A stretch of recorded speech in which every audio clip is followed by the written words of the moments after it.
How you doing? I'm Dr. Boyce Watkins from Your Black World and the Black Business School. I'm here at the last day, the day after the last day of the All Black National Convention. We just had a convention down here in Atlanta that was off the hook. It was basically filled with lots of black people who are tired of the status quo, who kind of want something different. This is a spinoff from the nonsense. It's an opportunity for us to make sure our voice is heard in a meaningful and authentic way. I got up this morning, and I'm gonna tell you, I woke up ready to travel, and I ate my breakfast, and then I was sort of getting ready, going through everything, thinking about what I wanted to do today, and I saw this crazy clip. This clip of Obama, basically saying, sorry, let me turn this thing down.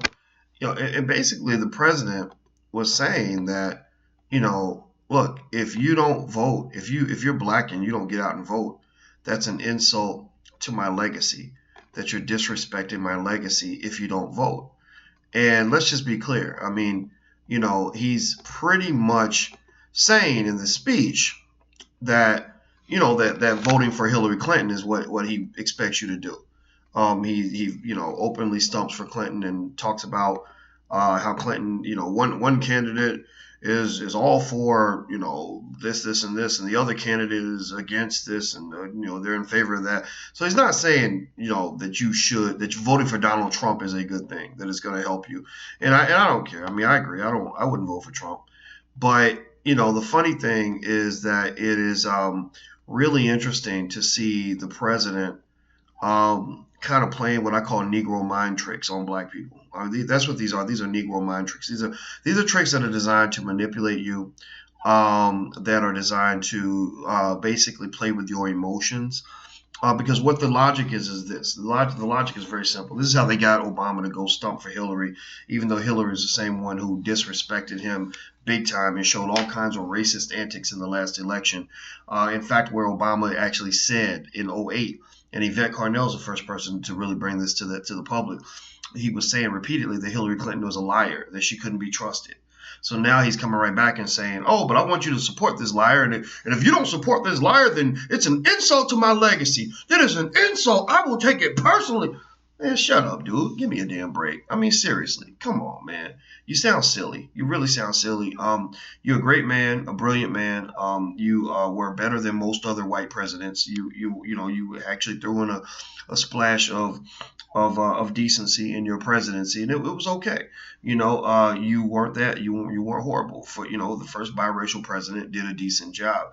But stop playing with people's minds, man. I mean, seriously. I mean, it's so funny to me, just seeing people, just sort of looking at black people. They look at you really like political cattle, just cattle to be herded, or like sheep to be herded, for slaughter. That's pretty much what you are, a commodity.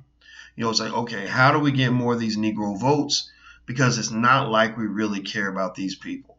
You've had leaked memos for the Democratic National Committee. You've had all kinds of information revealed that shows you that they don't like you. They don't respect you. They don't give a damn about you. And I'm not telling you to vote or not to vote. I'm not saying that at all. I'm not here. I'm not even going, you know what? Here's the thing. Most of the people I know are not happy with the process. I don't have to tell them not to vote in order for them to consider me a threat. I don't have to say that.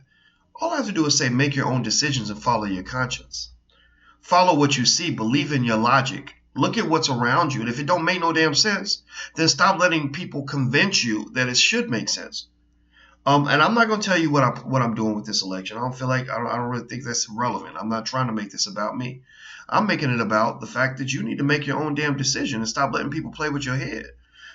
So to me, if I need you, for example, if I was to say to you, look, I would consider it a personal insult if you don't support this person that I believe in, then I need to be able to present real evidence that this person is somebody that's truly trustworthy. I need to really have something. I can't be overly hypocritical about it.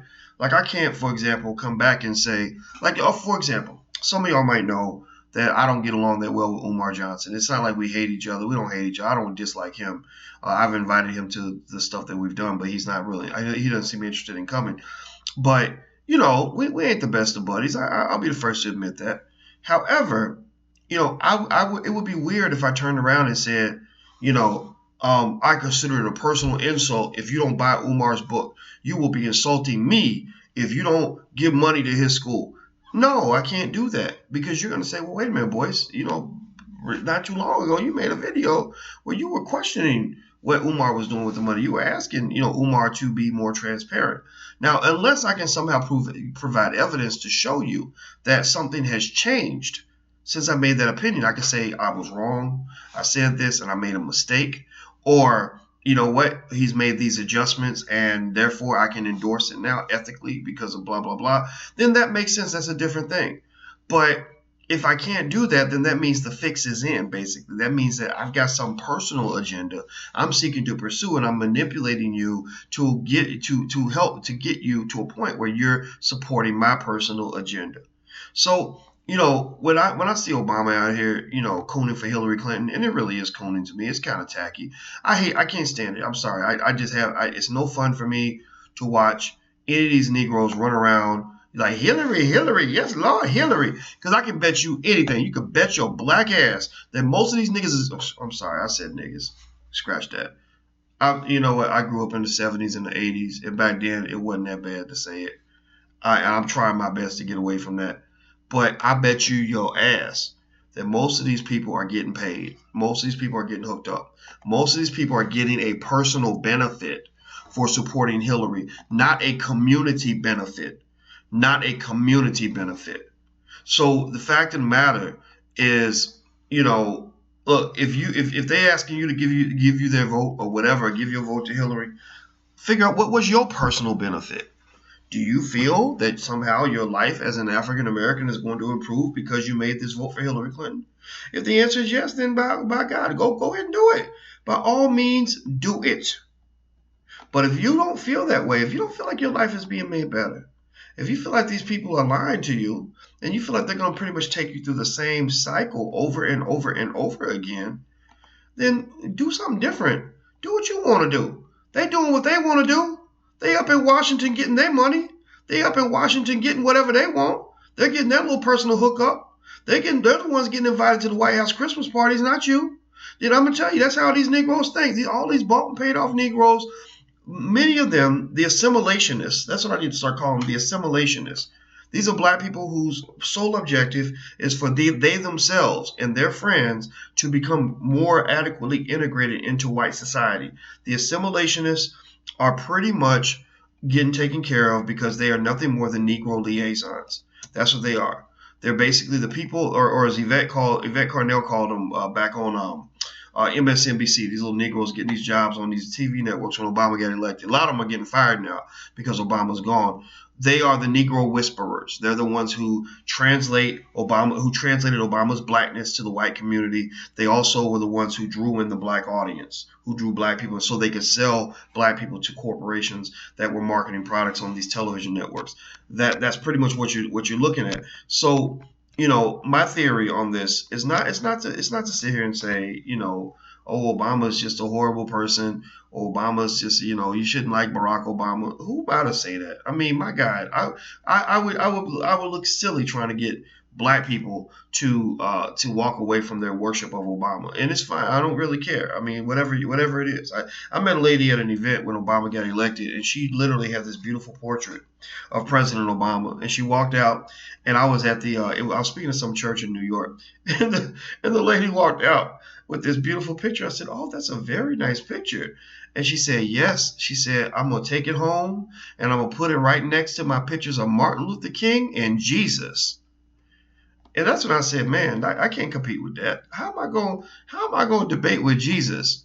But I'm going to tell you what, at the end of the day, sort of worshiping, black leaders of any type, either black leaders who advocate for the black community, or just white leaders who just happen to be black or biracial.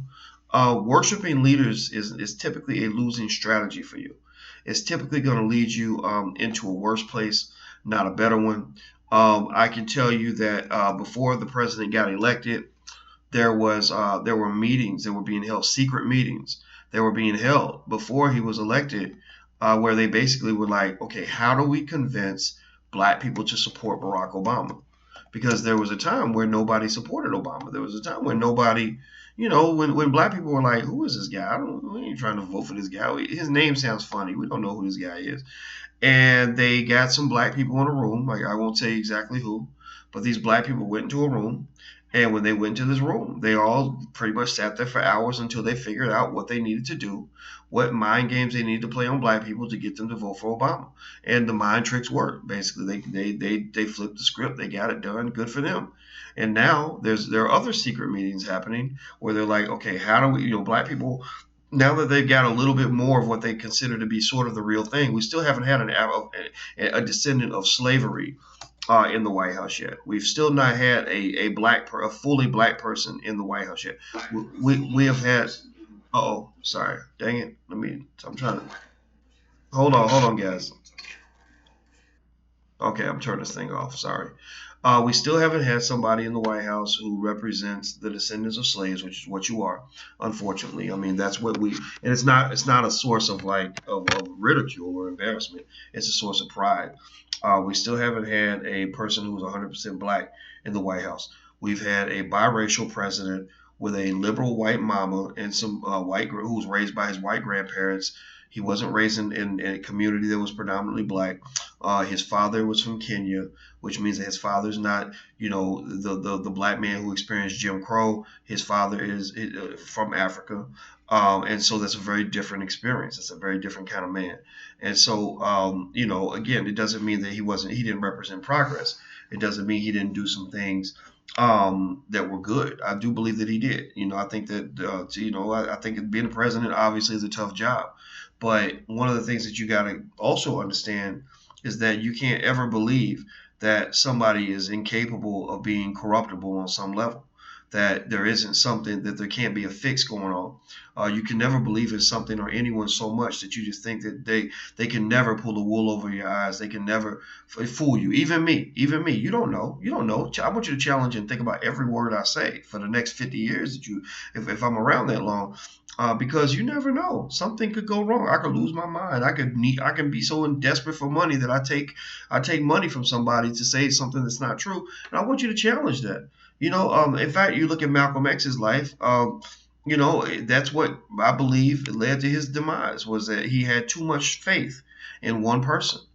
He believed that one person was perfect, that he was almost like a god, and I think that caused him some serious problems. So, when I see black people worshiping Obama, I just don't get it. I feel bad for them. It reminds me of how we worship so many celebrities. I was just thinking about that today. I literally mentioned that on my way down to breakfast. I just have these random thoughts that come to me, and when I have these random thoughts, I might just tweet them or text them or share them somehow. And it's funny, my brother. I literally just went to my brother's Facebook page, and he literally started his status update with the words "random thought." And I guess that's what we both do. I guess we share the same genetics, and my daughter does that too. So it's kind of hilarious. But my random thought was that black people have to get away from worshiping celebrities. We must stop worshiping celebrities, because one of the things that we do is that we tend to just sort of look at these people like they float on air, like they're not human like the rest of us. And when we do that, it ultimately becomes an excuse for us not to activate ourselves. When you talk about black leadership, for example, we have these leadership superheroes, and we'll sit back and say, well, what are you doing? How come you ain't doing this for the black community? How come you ain't doing that for the black community? I mean, a better question is, what are you doing? And how come you're not doing the thing that you want to see other people doing? How come you're not trying your best to get together with other people and make it happen? And so, again, I'm not going to say that you should expect more from your leaders, though. I mean, you should expect more from me than you do from yourself, mainly because because you support me, right? You by coming together, you all help me have maybe a little more money to work with, a little more power to work with, a little more reach to work with, a little more influence to work with. So I should be expected to do more. It's like a basketball game where sometimes you're picked to be LeBron James. LeBron is expected to score more points than the guy at the end of the bench because he's getting paid more money. But LeBron can't win the game by himself. And I think that for black people, we got to realize that you can't have civil rights superheroes that win the game by themselves. You can't look at Obama and expect him to win the game by himself. But when I just saw this clip with him talking about Hillary, talking about it's an insult to my legacy if you don't vote, and then he starts telling you why that vote should go to Hillary, and I'm just like, give me a break, man. This is the silliest shit I've ever seen in my life. It's insulting. I mean, it's really. I felt compelled to talk about it because I said, you're not going to manipulate these people this way. I see exactly what you're doing. I get education like you, more education than you actually. So I'm not pretending to be the smartest man in the world, but I can break down science in certain ways that maybe other people might not. And I'm analyzing every word that comes out of your mouth. And what I'm seeing is this extensive, almost disgusting degree of manipulation. Now, whether or not it came from you, or somebody manipulated you into doing this, I don't know. But I think it's ridiculous, and I think you need to stop. So anyway, what I'm going to do is I'm going to look down at some of these comments. By the way, I'm going to be in Dallas October 8th. You can look up tickets at drboycedallas.com. Also, we do have a new film out, The Secrets of Black Financial Intelligence. And you can check that out. Check out the trailer at blackfinancialintelligence.com. That's blackfinancialintelligence.com. Let's see here. Okay, Karen Simmons is saying, Boyce, I respect you 100% on this one. It's funny because Karen sometimes doesn't like me. Karen gets mad at me. I've seen Karen many times. I love you too, sister. Thank you. Rhonda says, I know he did not do much for black voters, but he set the standards for us in a lot of ways by becoming the first African-American president. I believe that alone gave us so much self-esteem for our young, and that's a good point, Rhonda. It's about self-esteem. A lot of these manipulations that occur for black people wouldn't happen if we just learned to love ourselves. If we raise our own self-esteem. Self-esteem comes from yourself. That's why they call it self-esteem. Cat Williams said that. I didn't make that up. And I agree. I agree with Cat 100%. Even though poor Cat, I think his self-esteem might be suffering right now because of the way his life is going, poor brother. But anyway, my point in all of this is to say, look, absolutely. I made a video yesterday, I think, I believe it was called, or maybe I didn't do a video. I think I did, yeah, on why black people are easily pimped. Why black people are easily pimped. It's on my YouTube channel. My YouTube channel is youtube.com/Dr Boyce Watkins. Now, let me tell you why black people are easily pimped. Well, think about how a pimp operates. Pimps are some of the smartest people in the world because they're able to really play with your head. They can do Jedi mind tricks on you and make you do what they want you to do.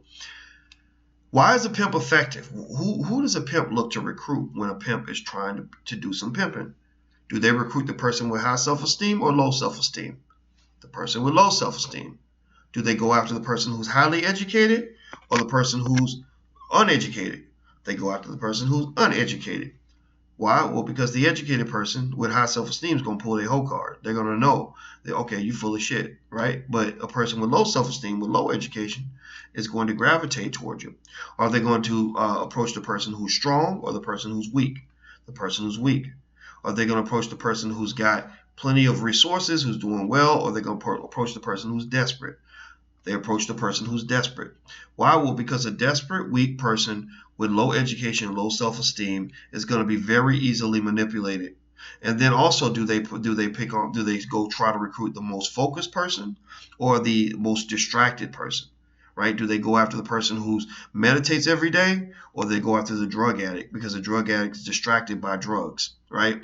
Well, no, they go after the distracted person, right? So that distracted person who had low self-esteem, with no power, no education, etc., no sense of purpose, all these other things that really can be used to describe a large chunk of our community, that's what makes you easily pimped. That's why the Democrats show up at your church. And they know, look, they're not going to pay nothing attention. They're going to pay no attention to our policies. All we got to do is eat barbecue chicken with the pastor and sway when the song Amazing Grace comes on. They're gonna vote for me because I'm swaying so good with the pastor. Amazing Grace, right? And they're gonna talk. That's what they're gonna talk about. They're not gonna talk anything about any of the policies. And so I can come in here and I can just politically and financially rape these people. Also, they'll come in there and they'll lie to you. They'll tell you, look, well, we're going to do this and this and this and this and this. And they know that because you're distracted, you're not going to give them any form of accountability. Also, because you're weak and desperate, they use fear. You see, the person who's weak and desperate with low self-esteem, also, does the pimp go after the person with a lot of confidence or the person with no confidence? They go after the person with low confidence. So that weak, desperate person who's uneducated, who's distracted with low self-esteem, who also has no confidence, you can easily manipulate that person with fear. Fear. What do the Democrats do to you? Well, if you don't come out and vote, we heard that Donald Trump is gonna bring slavery back. Lordy be, he gonna kill all the niggas. He gonna come through with chains and he gonna have the chain gangs and he gonna bring the whips and him and Massa gonna come through and kill all of y'all, right? That's what it is. It's bullshit, stupid, it's ignorant.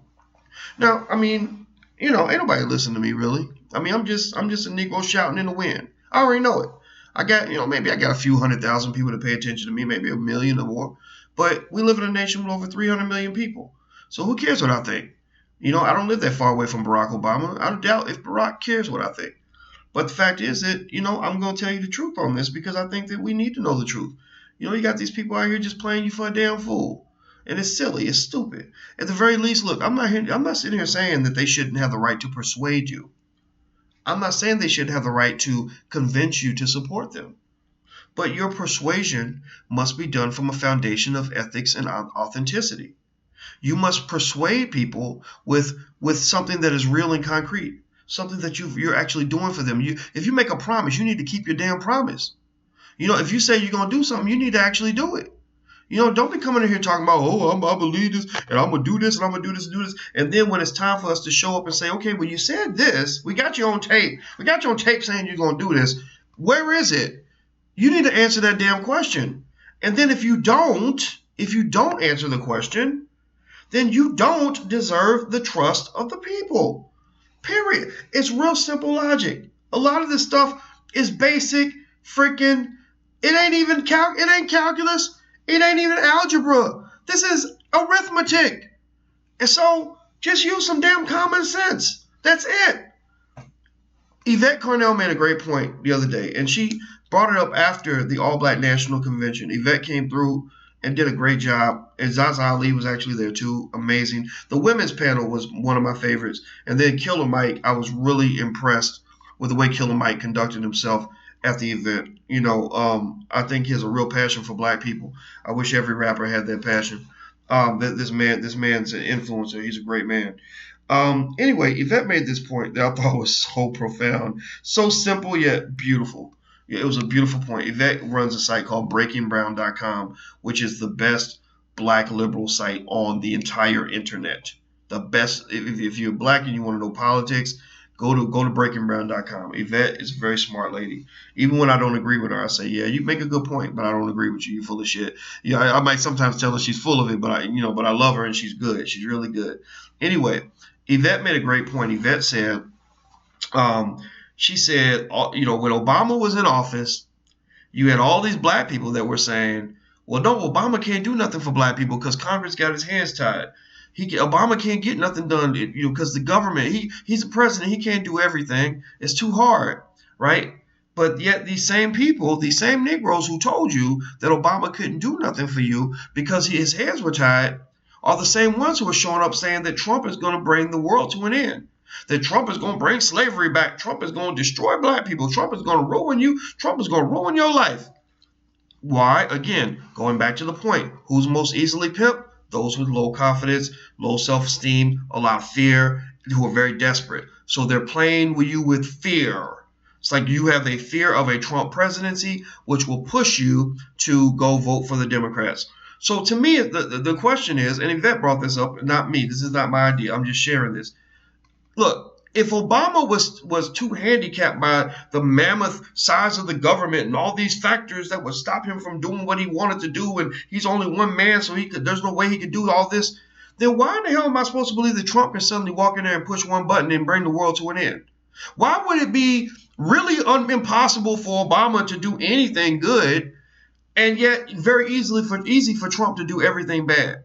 Very difficult for Obama to get his agenda pushed through, but very easy for Trump to get his agenda pushed through. That's ridiculous. That's stupid. The fact is that being president means you have power. And so stop voting for people if you don't think they have the power to do anything for your life.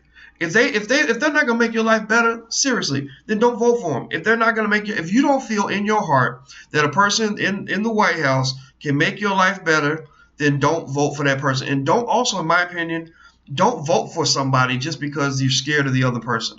Don't let them pimp you. Don't let them scare you. Because here's the bottom line. Here's a little secret about black people in case you don't know. The future of black people will be determined by black people. Period. How well you do in the next 20 years will be determined on whether or not you unify, control your money, educate your children, and love yourselves. If you do those things, then I don't care if you get the good pimp or the bad pimp. The fact is that you won't need a pimp.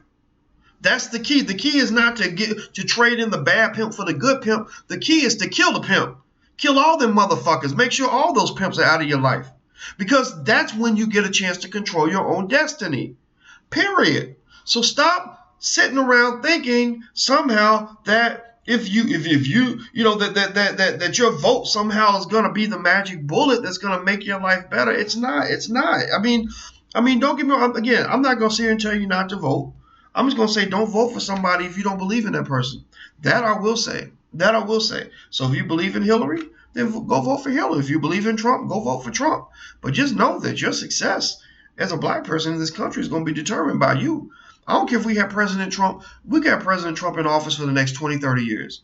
But I know, let's say that we did that, even if we could. Let's say theoretically he did everything they said. He changed the laws and made himself emperor of the universe and put himself in office for the next 30 years. Here's something about black people that I know to be true. Black people, when we decide to destroy ourselves, we are the best in the world at it because we are so strong, we are so capable. We are equally good at building as we are at destroying.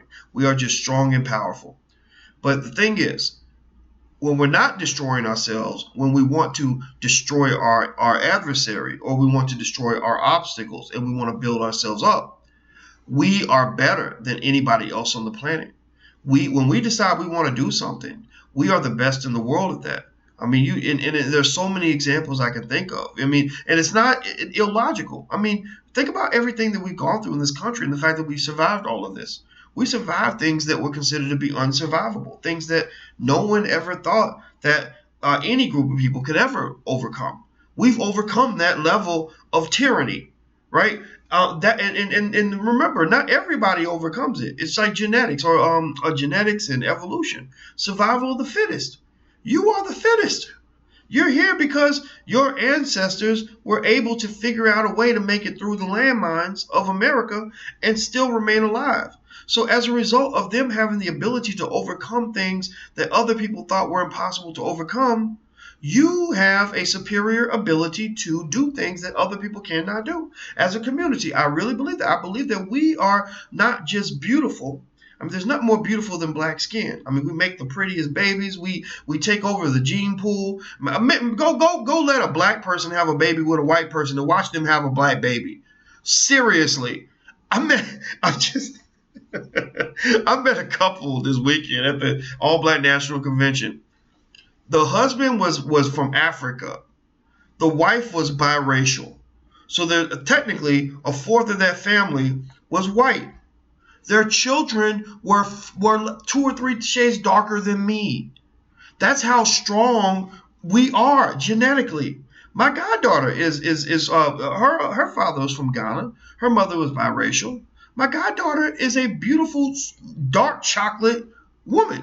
Dark chocolate. We are extraordinary. That's why they want to kill you. You're like this. You're like that bacteria in the hospital, the superbug where they try everything and it won't die. That's what you are. That's why they're afraid of you. It's not going to stop. It's going to continue to happen. And so, to me, my goal really, in terms of what my role is not. I'm not trying to be king of the Negroes. I'm not trying to lead everybody. I ain't trying to do. I don't know. I don't know what I'm supposed. I'm just an advisor. I'm just a guy who tells you what I think. But my goal, really, if anything, if I can help you with anything, it's to activate your greatness. You've got a greatness gene inside of you that was given to you by your parents, grandparents, and great grandparents. And the same way Obama said it would be an insult to him if you didn't vote for Hillary, he could say that. Well, I'm going to tell you this, it would be an insult to me if you don't spend your life trying to activate that gene of greatness that is inside of you. That's inside of you. You know, if you, I got to know, somebody saying, you just said Barack. Let me see here. Somebody saying that, okay, wait, I'm looking. My brother sent me a note about this, about what I'm saying, so he must be watching. My brother's actually in Budapest, I think, which is interesting. Oh, okay, I'm sorry. Eric Van Johnson, I saw your comment. I thought it was from my brother. Eric says, you just said that Barack Obama was biracial and he wasn't a black man. Yeah, he is biracial. He's not a descendant of slavery. Barack Obama is his mother was white. He was raised by white grandparents in a white community. His father was from Kenya. He's not a descendant of slavery. If you want to understand that distinction more clearly, go read Dr. Claude Anderson's books, Black Labor, White Wealth, and Powernomics. When you read those books, then you'll understand why we need to stop thinking that everybody who's dark is just like us. No, there's something about our experience in America that is unique, and it should. This needs to be an important part of the conversation when you talk about reparations. You must talk about descendants of slaves only. Stop lumping every. We had the 80s and the 90s where they tricked people into lumping diversity into one category. If you're not white, then you're in some other category, right? I got into an argument when I was in graduate school with a Stanford professor over this. I can't remember his name, but I remember he was very famous, and I remember I got in a lot of trouble for debating him over this issue. And I got in trouble because in my graduate school program at Ohio State, as a PhD student, you're not supposed to talk during the seminars. You're supposed to just sit there and listen. But as the only black person in the room, I felt like I needed to talk, and I went off on him. I said, "Look, if you don't want me to talk, then tell me not to talk. But the fact of the matter is, if you talk about my people, and I'm the only black person in the room, then how dare you tell me I don't have the right to speak up about what you're saying about my people?" So this dumbass from Stanford, who apparently had all this respect or whatever, but he was a dumbass because he didn't understand this, at least a dumbass on this particular issue. He did a study where he lumped people into two groups, white and non-white. White and non-white. And anybody who understands anything about statistical regression analysis knows what that means is that's what they call a dummy variable. And I think it's a perfect name because he was a dummy to me. A dummy variable means that you're one or the other. So when I say white or non-white, what I'm effectively saying is that every person who's not white is the same. That means every Asian is the same as every Latino person, who's the same as every black person, right? Which is crazy. Latino people aren't even the same as each other. If you look at the Latin American community is very, very diverse, insanely diverse. I mean, I really don't understand. I mean, when I see a Dominican who doesn't like a Puerto Rican who doesn't, I mean, it's weird. I don't get it. I ain't gonna lie, I don't get it. I mean, personally, I'm sitting there thinking y'all probably do a lot better if y'all just stuck together. But then again, sometimes this history goes back far beyond the time when we all arrived in this country. So I can't comment on that in a way that would make any sense. So I'm not going to. But it's very confusing to me, to be honest with you. But I respect it. It is what it is. But so anyway, that's what we do when we talk about diversity. There are dummies out here who really think that diversity is a dummy variable. They really think that diversity is a dichotomy. That basically either you are white or you're not white. You're white male or you're everything else. And that's crazy because what happens is when you do that, when you're lumping in black people with every person from every foreign country in the world, with white people, disabled people, gay people, and all that, then the white women and the gay people end up taking up all the benefits and the black people get left in the back of the room. So my argument is that we as descendants of slaves have our own designation. No, you put my great-great-great-grandfather in slavery. That's why my name's Boyce. I don't know if I ever told you guys this. The reason my name is Boyce is because my great-great-great-great-grandfather's name was Boyce. And he got that name from his slave master. His master gave him this name, and I'm still carrying that name. So anybody who thinks that descendants of slaves don't deserve reparations, I want to say fuck you. Because of everything our ancestors went through, we are insulting them if we don't speak up and take a stand and make sure that their descendants are properly compensated for the terror and the torture that you put them through. There should be reparations for mass incarceration, because that's also slavery. You just labeled them. You labeled people, but after you label them, you decide, okay, now that I've labeled you in an arbitrary way, I made up laws so I can get an excuse to send you to prison. Now I'm going to put you into slavery. That's what it is. Go read the 13th Amendment. 13th Amendment does not outlaw slavery in the United States. It says slavery is forbidden in the United States unless you've been labeled a felon, unless you've been convicted of a felony. And, so that's the country you live in. I'll just say that, when it comes to this election, do what you want to do. I'm not judging you. If you tell me you're going to vote for Hillary, I'll say, good. Okay. Let's talk about something that matters now.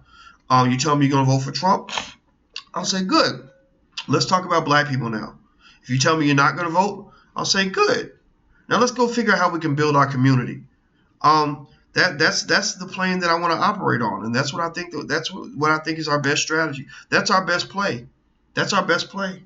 It's like, imagine if your children were starving and dying, and you're sitting there and you're thinking that the doctor's coming, and people have been telling you that the doctor's been coming as long as you pay the fee. And every week they show up and ask you, hey, make sure you pay your fee so the doctor will come help you. And each time you pay the fee, the doctor don't show up. There's a point where you gotta realize that you might be in this shit all by yourself. There's a point you gotta realize that as long as you are susceptible to being lied to, people will continue to lie to you. As long as you are an easy target, the politicians will keep showing up. As long as you keep putting out, then people are gonna keep showing up to have sex. It doesn't matter. And as long as you keep falling for the same trick, people will continue to play that trick. They're going to say, yeah, I don't understand what's wrong with these people, but every time we try the same thing and it works for some reason. They always believe us, and I wouldn't believe us, but hey, if that's what they want to do, then fine. Then we'll just keep doing the same thing over and over and over again. And that's what the Democrats do to you. I'm not feeling that. So, vote for whoever you want. Good luck in the election, and I hope your candidate wins.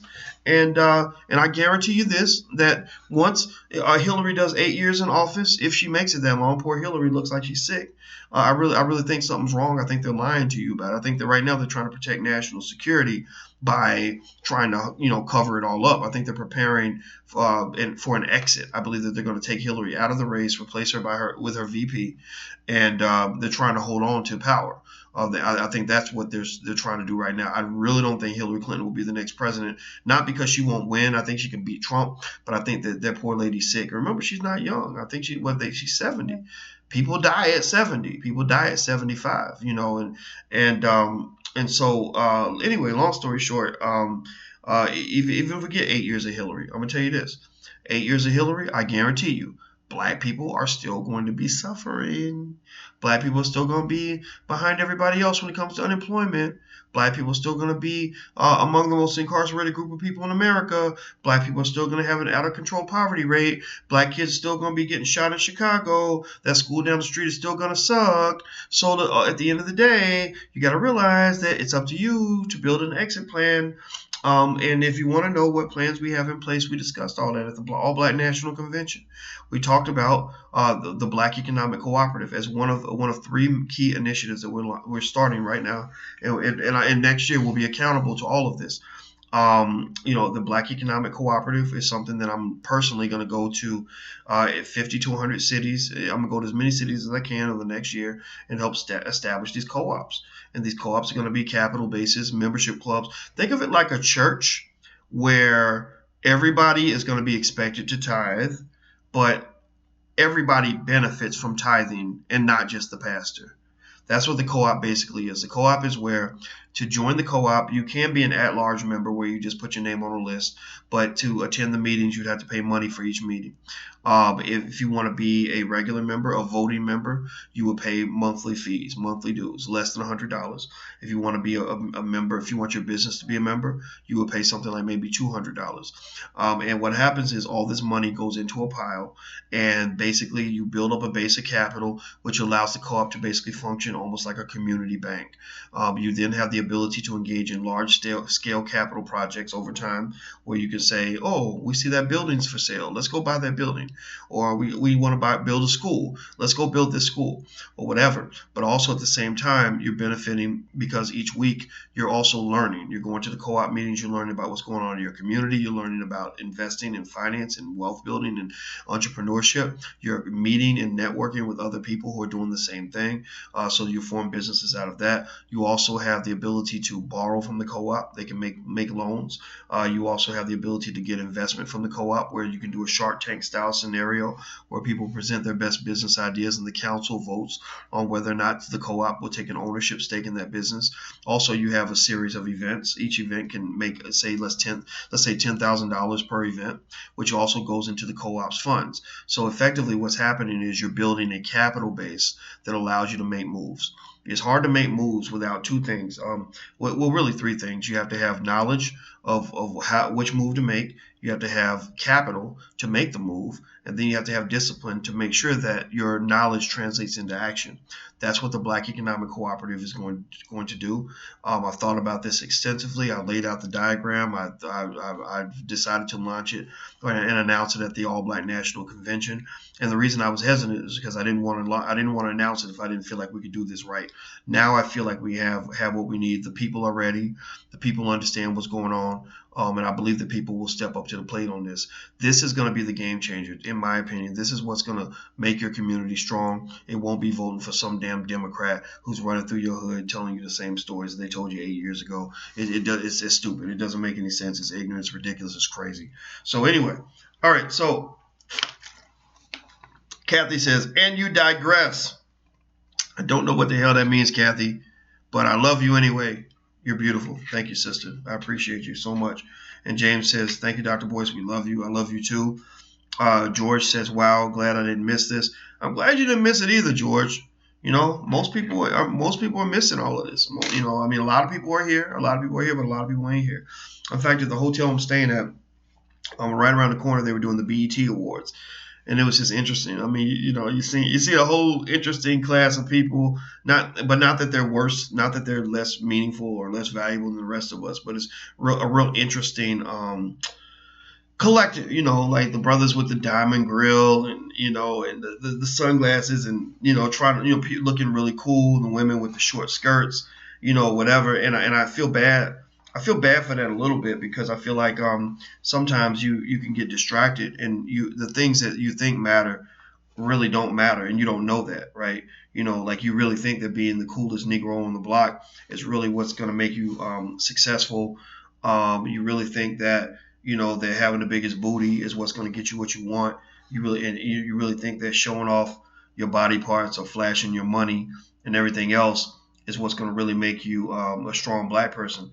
And I feel kind of bad, you know, because I feel like these young people, unfortunately, are influenced by some very unhealthy living that occurs on shows like Love and Hip Hop and, you know, stuff like that, and Real Housewives and all that. And it doesn't bring you peace, you know. And that would be my concern, is that I don't think it would bring you peace, you know. And so you know, Tempest is saying, "What? I'm late. What did Obama say again?" Well, basically, Tim, Obama said that that if you don't vote for the Democrats, that it's a personal insult to his legacy, which I found to be a personal insult to my intelligence. You know, so anyway, and I guess somebody mentioned I did go off topic, and you know I did, but you know, y'all know how I do. Y'all know how I do. I just talk about what's on my mind, and so right now I'm actually headed to Indiana, but I'm not doing an event there. I'm going there to visit family in a remote part of Indiana. And then after that, I think I go do some stuff in DC and some other places. And I'll keep you posted. You know, some of these events I get invited to are not open for everybody. Like DC, I would love to invite everybody because I think people will come out. But but they told me I can't invite nobody. So since they paying the bills, I got to do what they tell me.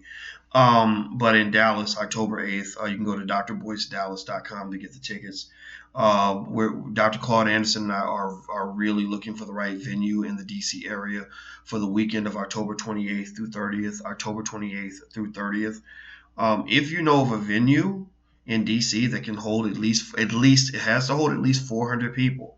Can't be small. It can even be a church. I don't care. Mega church. We'll pay them. Let us know. Email me at boyce@boycewatkins.com. That's boyce@boycewatkins.com. What will happen is you'll get an email right back, but look on that email and you can find the names of my team members to reach out to. Send it to Rashida. Rashida is one of the people whose email address you'll see. If you email Rashida, tell her that you saw I was looking for a venue in DC for the event with Dr. Claude Anderson, and that you found something that is available at that time. Try to make sure it's available, because that's the problem. Since it's right before the election, a lot of the best venues are not available, like Howard University. We wanted to do it at Howard University. We know that a lot of people are going to come. We really think we can get 1,000 people to come, but if the venue only holds 500 or 400, we'll just bring as many people as we can. Anyway, and I'll also try to do the event over multiple days, so that way it's not you don't miss everything if you can't make one day or whatever. So anyway, I'm gonna get out of here. And Travis is asking about Jersey. We talked to some guys up in Newark, and I think there's some people still working on it. But I mean, any city that you're in, I mean, basically, if you can get 100 people to buy a $30 ticket, we can work it out. Even if you pay for half of the tickets yourself, one organization pays for $1,500 worth, whatever it takes. Because the reason that we have to sell at least say 100 tickets at $30 a piece is because that's how we pay for the travel, and we pay for making sure everything gets there. Okay, so you do that, we'll work it out. We'll do the rest. We'll help. We'll partner with you. We'll also market on our end and tell our tribe that I'm going to be there, and we'll make it happen. But we need some people to help. I mean, we need some people to put skin in the game. So if you want us to come to your city and you got a church, you got a group, you got a bunch of people that agree with you, then put together a proposal. Like, okay, we've got 100 people, Dr. Watkins, who are willing to spend $30 per ticket. If you put the tickets available, we'll buy 100 tickets. And then that way, and then at that point, we can get it going. But it kind of has to be something that is already in place, something where it's like we're ready to have the money there like quickly, because it lets us know that we're dealing with somebody who's serious. Because the problem is we have a lot of places we've gone where we lose money, and we don't take corporate sponsorship. We don't want corporate money, and we usually don't. We don't really even talk much to white people about their money. Not to say we've never had those conversations. We thought about it, but it's never the right situation, because the things I say are pretty radical. I'm not exactly built for corporate sponsorship, really. Although I think it's not to say that I'm somehow inhuman. You know what I mean? Like I imagine I understand corporate America very well. I understand it better than most people, because I was a business school professor for 20-something years. The difference is, though, that when you love black people and when you really tell the truth about race, when you really tell, sort of, what's the words? If you're just honest, people think that honesty kind of becomes, I guess, what's the word? Maybe unacceptable or indigestible for people, and I understand that. I mean, because we're so used to people living as avatars. When I say avatars, I mean we're used to people presenting a fake image that we know isn't real, but it's like I'm being fake, you're being fake, and we just sort of accept each other's fakeness, and so when you come in and you're real, that can be a shock to people's system, and corporations, I know, are risk averse. Corporations don't like to take risk, and when you're controversial or radical, that's a very risky thing for them to get connected to. And so I totally understand why they might not be interested in sponsoring us, but also they should understand why we don't really care about taking their sponsorship. I really don't. I don't get up every day saying, man, why can't I get a white man to help us pay the bills? Oh my God. You can't do that. You can't stand up to a bully and then ask the bully to pay your rent. I mean, how stupid is that? You have to be mentally ill to really even think that makes sense. But a lot of y'all do that. A lot of us get up every day talking major shit about the white man, but still be begging the white man for a job, still begging the white man to hook us up. And I'm not dissing you for it. I used to do the same thing myself because I didn't understand the sheer insanity of that mindset, But there has to be a point where you got to grow the hell up. You got to grow up and learn how to take care of yourself. You got to learn how to find a way to get what you need without asking your oppressor to do it for you. In fact, many black people, unfortunately, again, due to what I was mentioning earlier about low confidence, low self-esteem, etc., many of us don't even believe we're capable of educating our own children. We really think we have to hand our children over to white people to get them properly educated. And I reject that. I think it's insane. I think it's ridiculous. I think we need to check ourselves on that. So I'm leaving now because I have a flight today. And I want to say I love you with all my heart. And, by the way, if you want to teach wealth building to your children, write down this URL. You can take our wealth building class for kids. It's at blackmillionairesoftomorrow.com. That's blackmillionairesoftomorrow.com. If you're interested in the new film, The Secrets of Black The Secrets of Black Financial Intelligence, go to blackfinancialintelligence.com. That's blackfinancialintelligence.com. Right now, you can pre-order the film at a really good discount. I think 33% off. It comes out November 1st. The trailer is there. You can check out the trailer and decide if you feel that this is something that you're interested in investing in. Everything I create is designed to change your whole entire life. It's not just fun and interesting and entertaining, but it's also built to give you a better education than what you got in college. Because I'll just tell you everything I know. I'll tell you, any secrets you want to know. In fact, I actually do have a program in the Black Business School called Everything You Ever Wanted to Know About College, where I have a few smart black students who have signed up for this program, or their parents have signed them up. And it's a good program because it tells you everything your professor will never tell you. It tells you all the secrets. I taught it on college campuses for over 20 years. I taught my first college class when I was 22. And so basically, my goal is to tell them everything that their professor will never know. So, anybody who says that they struggled in college because they just didn't know, I'm a first generation college student, and it was scary and nobody told me how it was going to work. Well, that's silly. I mean, I'll tell you everything. And not only was I a professor, but I was a professor for a long time. I was a damn good professor. I wrote more solo author research papers than anybody in the history of the Syracuse University Finance Department. So I was really a really smart professor, and I'm a famous professor. I mean, seriously, I'll tell you everything. Just so if you got a niece or nephew or whatever that's going to go to college, you may want to take a look at the program. It's at theblackbusinessschool.com. So you go to theblackbusinessschool.com. You can look for that program. It's up there. And somebody was asking about the boot camp. Yeah, the Black Wealth Boot Camp is that's our most popular program. That's at theblackwealthbootcamp.com. Don't forget the THE. That's theblackwealthbootcamp.com. We start November 5th or 6th. I can't remember one of those 2 days. But go check it out. If you're interested, I think you'll like it. Everybody loves the boot camp. So take care, guys. Love you. And I'll let you know how much trouble I get into for everything I said today. It'll be interesting to see what the responses are. All right. Talk to you guys soon. Take care. Peace.